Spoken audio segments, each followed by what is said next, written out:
Mana bolalar 50 ming dollar ham qildik. Sizlarning roziliginglar bilan men 10 ming dollarni qarzimga olib qo'ydim.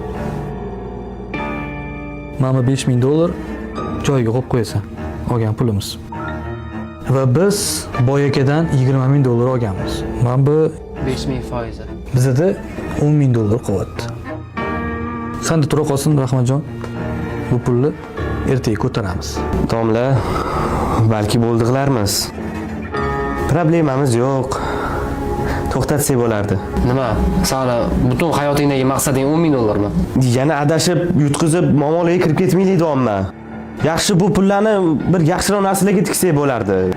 O'zimiz ishlab chiqaradigan qanaqadir joy ochsak bo'lardi. Halol narsalarga tiksak bo'lardi. Короче, 1 million qilmagunimcha to'xtamaymiz.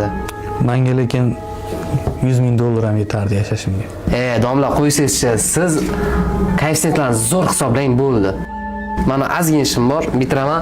Ertaga ko'rishamiz, shunaqayin ko'taramiz, ko'rasiz. Bekor qilasizlar-da. Kecha kofega nima qo'shuvding? Shakar? Shakar qimor tutmasa kerak. No, endi boshqacha shakarda-yu, o'zimga o'xshagan, shirin. Menga o'shandan kerak. Top berishim mumkin, xohlasangiz aka. No, lekin hozir menda pul yo'q-da. 500 dollar etsa kerak. Qancha ko'p bo'lsa shuncha yaxshi.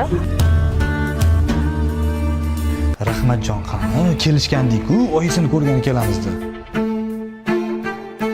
Yurgandirda o'sha dugonasi bilan. Qo'ysang-chi, o'zing ham yo'q demasding-ku unaqa dugonaga. Hozir payt emas-da. Rahmatjonga aytinglar kelsin. Xo'p, xo'p. Nimadir kerak bo'lsa yetarsiz. Ma, sovuq qotib qolmay yana.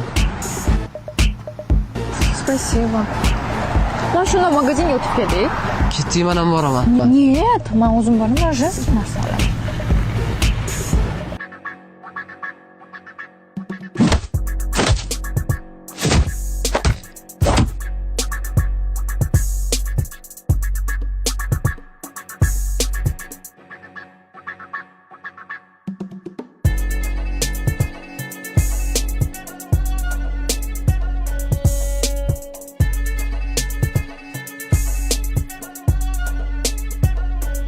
Nima bo'ldi?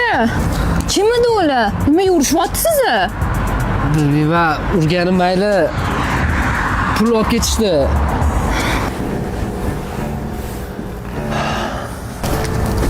Gap yo'q. Bu bolani ham o'mimga tushirdik. Men seni o'ylang. Shuni qishlarga chaqirib tur. Bu hali boshlanishi.